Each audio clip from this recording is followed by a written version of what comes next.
everybody, and welcome back once again. Another edition of Kreager's Corner, and a special edition as we are at week 13, game 13, third round of the playoffs, and I'm with the man himself, Tom Kreager. Mr. Montgomery, how you doing? You're looking nice and official here. Thank you. I wish I would have known that you were... I've been with the boss. Oh, okay. Just a small game this week, right? Why are we here? You told me to come on over. I think you sent me a Twitter picture. Where are you? So I thought, well, I guess I needed to come over here. We started off 13 weeks, 14 weeks ago, and went through a jamboree, a couple of scrimmages, and then we played week 0. I think everyone was looking at this game, the week 0 version. That was when we were on national television. We got some airtime, So we fast forward. Both teams have gone through the 7 AAA, and now we're down to 2 teams. So essentially, we're 2 days away. About this time, it's right now 6:45. So exactly 2 days from right now, we'll be at center field, and we'll find out who's going to get the ball first, and we'll go to work, and we'll find out who the ruler of Rutherford County is, and then who will play Maryland or Science Hill. Don't rule out Science Hill just yet. They've got a very dynamic quarterback. I tend to believe that Maryland will win the game, but Science Hill does have a very dynamic quarterback that you have to consider that he could maybe pull an upset, because I think the quarterback at Maryville was a little banged up, potential concussion.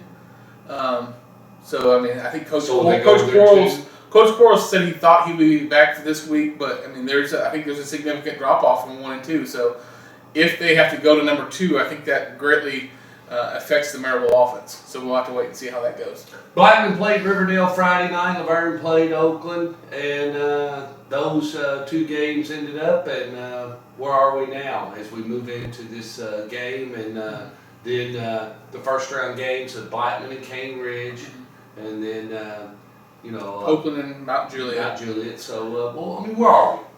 I like where Blackman is coming into this week with the way they played against Riverdale.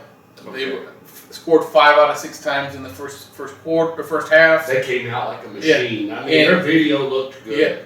Yeah. They were 3 and out in every series from a defensive standpoint, but the one series that Riverdale scored, I think Riverdale had fourth down, and they got a guy to jump off sides to keep keep the chains going, and I think that affected that drive. They may have converted the first down anyway, but it helped them get it going there. And I just really liked how Blackman played in that game. They dominated.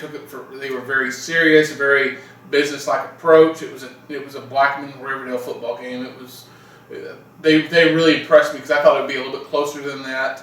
And I just thought the score was 48-21, and it wasn't that close, because they scored their last 2 touchdowns. I thought it was over in the first half. Yeah, exactly. Come on. It was they scored 2 touchdowns with their 2s and 3s in. So let's be honest. On the flip side of things, I saw, from what I read about, from what I've seen in your highlights, with the Oakland and Laverne game, I saw a team that it should have been a lot worse than what it was. Oh, it should have been. But you can't be in the playoffs trying to fumble the ball over 5 times. You can't do it.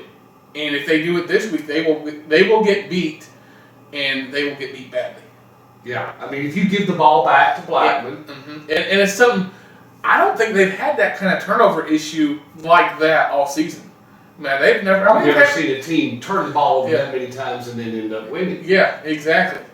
So I think that's the big question mark of, was it they're cold? Was it they just weren't focused? Were they, was it just was it full moon? I don't know.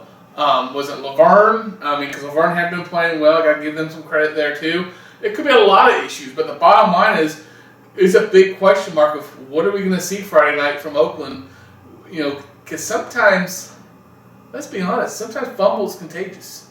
Sometimes it carries over. So that's something in the back of your head. You kind of wonder, are they going to hold on to the dang football?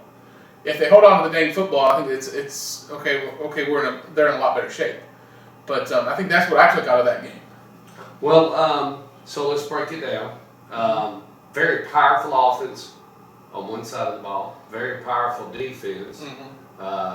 Coaches don't want to talk about that. They want to talk about we got an even structured team. We are a team on both sides of the ball, and we execute. I felt that too. Yeah. Yeah, but at the end of the day, we all know, and we talk about all these white elephants that are in the room. But at the end of the day, I mean, come on. At the end of the day, it's Jawan Jennings, Charlie Davidson, Ronnie Killings, Quinn Hardy, Laurel Morton versus Ty Nix. Well, defensively, you had Ty Nix and Josh Smith and Kevin Prather and Jacoby Stevens. It's an offense versus defense. It's a war. Can I score more points than you can stop me? And yeah, their offense is going to score some points against Blackman's defense. You got to think, because their offense can move the football. But I think the bottom line is, can they make enough defensive stops? Can they keep Jawan Jennings from doing things that Jawan Jennings can do? Will we see personnel changes? I mean, will we see what we saw a little bit? We saw a glimpse of Jack Jones playing defense a little bit. Will you see the gap? Will you see? Are we going to empty the bank account or not? You're going to see best on best. You're going to empty the bank account. Yeah, I mean, how many snaps? Why would you not? I think, and Coach Shed Owens done that throughout the playoffs. He's done that where he always will. Yes, I've known him. When it's playoff time, it's, hey, you're going to line up the best on best. He's going to put the best 11 players on the field. It doesn't matter for every single play. He does not care. He knows that is a formula that it takes to win. Because he doesn't ever play. He's going to do that to an extent, but he's going to know, hey, I can't play Ronnie Killings at wide receiver and safety every snap. I've got to rest him a little bit on safety so I can get the full effect on offense. I can only give Charlie Davidson so many reps on defense because he's got to run the football. Jawan's going to probably suck it up, and he's going to probably play, I think, 90% of the game. I truly believe. Why would you not? He may be the best athlete in the Whoa! What did you say? Tom Kreager. I'll say this: he was my male athlete of the year. He may be the best football player in the state. He is probably the most dynamic player in the state. And that he can make things happen. When you think that it is third and long, and there's no way they can I think Hoover takes no off way. Running up the sidelines. Remember that play? Oh, he danced up the sidelines. And he got it to like 4th and 8. That is an important call we need to take. Yeah. No. He gets it to 4th and 8, and then the next play runs and he leaps and dives for that 9th yard to get on that first down. Those are the plays. But on the flip side, Oakland's got a guy named Josh Smith who has really raised his game since about Baylor, Riverdale. Riverdale played the best game he played ever. And he's played it at a high level since then. Kevin Prather's there too, and he's played at a high level all year. Those are the things that are on the flip side of as dynamic of an offensive player that Jawan Jennings is. You've got guys on the other side of you got to figure out, and that's the question. I mean, that's the biggest question of the game. Is if you talk to Coach McDaniel, and I know you have, the question is, did they just not play their best game? Or is Blackman and Jawan Jennings I don't and think Charlie they were Davidson mature enough. I think Coach McDaniel and Coach Shed Owens both know these are two different teams, and I think I'm in an agreement with Coach McDaniel. Throw out that video from the first week. These aren't the same two personality teams. Come on. Was Ty Nix in the backfield? Was Kevin Prather coming through? Was Josh Cunningham getting the kick? Was he getting that yardage? And was Tyler Black? And then we flipped the other side. Was Charlie Davidson taking it? Big gashes. His gashes are usually large. Once he gets in the second level, you're usually not going to catch him.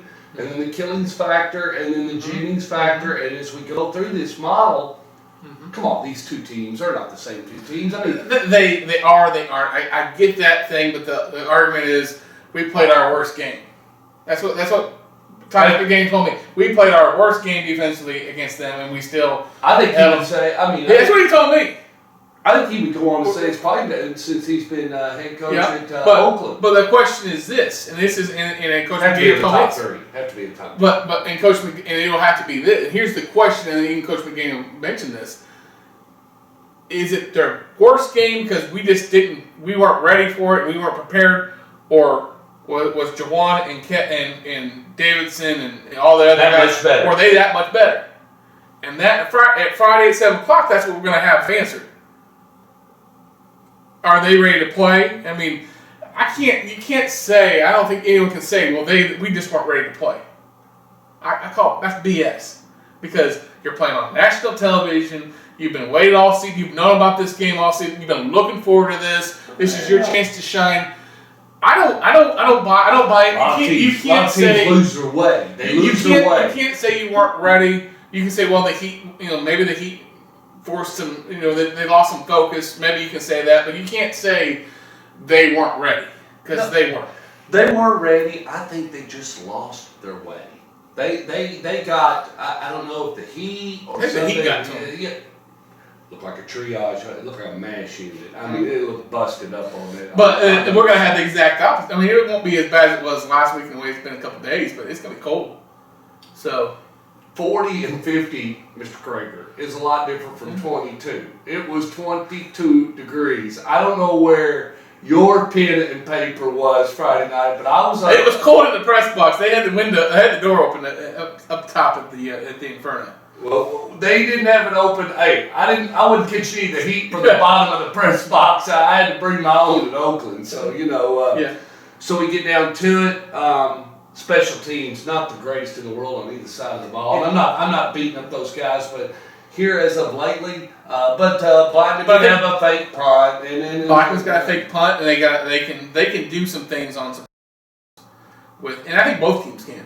BC and Black and all those guys can do things, and I think Ronnie Keeling. We're talking about a laser. We're talking about a laser field goal kicker that can. You're at 46, 47 yards. The story I haven't had it confirmed. The rumor is that Oakland may have a different kicker this week. Well, that's what I'm saying. I mean, neither one of these teams have a 46, 47 yard field goal striker or anything like that. No, they're not going to sit there. They're not going to say, hey, we got to get it to the 30-yard line so we can kick a 47-yarder to win this game. They're not going to do that. No, but I'm saying but when you need points on every possession, I'm just saying at that point they're gonna go for it on fourth down. They're not gonna kick a field goal. I mean, because sometimes you would if you knew you had a laser, you go ahead, put 3 points on the board. And I don't think Blackman's kid's that bad of a kicker, the Burks kid, but I think protection's been problems. They've had some kicks blocked this year. And that's I think the bigger question I have for in Oakland. I wouldn't blame the kickers. That's special teams. I mean, it doesn't matter if you're kicking it from whatever. Okay. If you can't get the kick off, well, it's 10 yards. But you're not that successful. So we've talked about special teams. We've talked about offense. We've talked about defense. What else would you like to add? Well, I just think this is going to be. I was thinking about this on the way over here. I think this is a game where it's, we were talking about this before we went on camera. Let me ask you this. This is a game that's being described on the social media. It's going to be a war. It's going to be, we're going to hit him in the mouth. We're going to throw you on the ground. We're going to do this. We're going to do that. I just wonder, who does that help? If you play that style game, who does that help? Nobody. It's just exerting a lot of energy that ain't going to get you anywhere but other than penalties. I mean, if you need to play sound football. Yeah, but I'm not even saying that. I'm thinking, you want to say this is going to be a war, we're going to win this game in the trenches. I think a game where you say, hey, we're going to win this in the trenches, I tend to believe that helps Blackman. Because of the style they play with Charlie Davidson running the ball. I think if I'm Oakland, I want to do some bubble screens. I'm not going to be, hey, I'm going to play run it down your throat. I don't think that's where it helps. That's not going to win. That's not going to. That's not going to win. I don't think that wins it for Oakland. I think it's going to be a mix. I think they need to throw some bubble screens up to Jabisi, get something. And the quarterback's got to get the ball to him. I think that's the biggest thing on Oakland. I think that you've got to be able to get the ball in some space. What have we said since we talked about it the other night on the phone? And another little old white elephant in the room. Kyle Oliver, excellent football player. Has And not what's gotten his ball. what's his stats? What's his stats usually? 2 passes. He passes, gets 2 30 catches, 30 yards. 30, maybe 32 on a good day, but I mean 30, 32 yards. And Excellent passes. Yeah. Well, yeah, and he's had balls thrown at his feet. He's had balls thrown behind him. He's had balls thrown past him. He's had balls thrown high. I mean, if the ball's to him, he's usually going to go up there and make a play. Right. I mean, you might bat it away, but he's got some pretty good hands when he's there. But I mean, he's 6'6". If you throw it at his ankles or at his knees, he needs it up higher. You need to use a 6'6" kid, throw it up, let him go up there and jump and get it. You know, they're not. I mean, unless they've got Laurel Morton or Jennings on them, they're not going to have a big kid on them. Because I don't know. I think Quinn Hardy will be mainly wide receiver for him. I mean, he'll play maybe a little defense, but I think there's a size issue that they can potentially take advantage because he's bigger than probably who's going to be defending him a lot of times. Well, let's close with one thing, and that's for the people that aren't living here in Rutherford County, but do follow us or do watch what we're doing and everything. And it's about what makes this game so big. Really, a lot of people probably don't understand that we've been through many a playoffs, many a falls. We've done this many a times. I've done it for 14 years, and I've been packing the camera around and watching this and doing it. You've been here in Rutherford County a long time. What probably a lot of people don't really get is this is the first time we've really had 2 really, really good football teams at this point getting ready to collide. Yeah. And we don't know. We don't know. We don't know. If the brackets were shaken up and either one of these teams would be a favorite to come out of the West, easily. And that's not disrespecting Coach Rector and Coach Hester and Coach Salisbury. But they know it. But they know good football. Yeah. Come on, they know. But it's kind of a bad part about this whole thing is you've got 3 really good teams, 1, 3, and 4 in the state. You've got them in the same quadrant or in the same part of the thing. You're going to have Oakland playing Blackman one week, and the next week there's a good chance Maryville's going to come down and play one of them. And all 3 of those teams are ranked nationally. And we won Maryville Cup. Do you? I do. I want them so bad. At this point, I look at it as it's the Kreager jinx. I have yet to see a football team in Rutherford County lift up a gold ball in celebration since I've been at the Daily News Journal. And I want to. I just want to say, man, I guess it's not me. You know? This is nothing personal. Yeah. I want to beat the best. Yeah. I mean, I want to beat the best. I want to beat. You don't want to win it and have some. Well, you didn't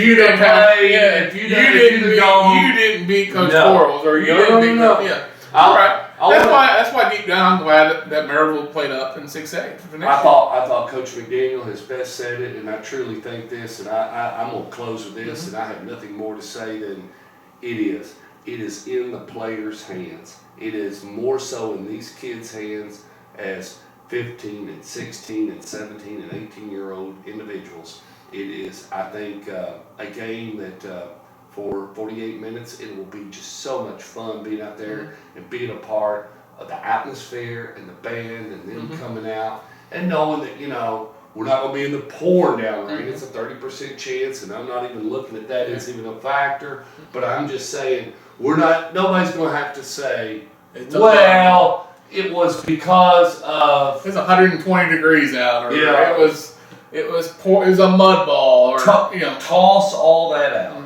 It's just going to be a bunch of kids, and I say that because they're fine young men, and I think all of them have grown a whole lot. And I think that's the great part is they're different football players than week 0, and I love that part of their progression. And and watching them take a hold of a football game and win it, or try to control it, or whatever it may be. Anything else? Just to remind you to.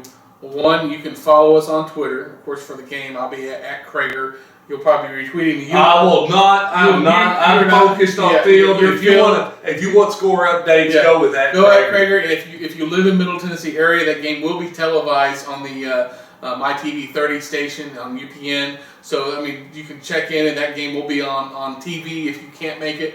It's $8. I would recommend coming to the Inferno come and on. checking it out. It's Record it and come. Look, that's what I'm going to be doing. I'll record it and come, and I think here's the reason why is because you've got more talent on the field. I mean, you've got You'll be able to get close. You've got That's 3 the reason why we Tennessee love it. commitments. You've got a Vanderbilt commitment. You've got a TSU commitment. You've got a Wofford commitment. You've got the Killings kid and Davidson, and those guys are going to be going somewhere. That first Wednesday in February will be huge in Rutherford County. Yep. It will, and that's National Signing Day we're Yep. speaking of. Mhm. But anyway, let's wrap it up. Ready? Yeah. All right. I'm at Stuart Montgomery, and I always do a little video blog on Fridays. But I no, Always? nah, come on, Tom. Weather permitting. He will Weather do it. permitting, 22 degrees. We'll see about this Friday. Come on, give me a break.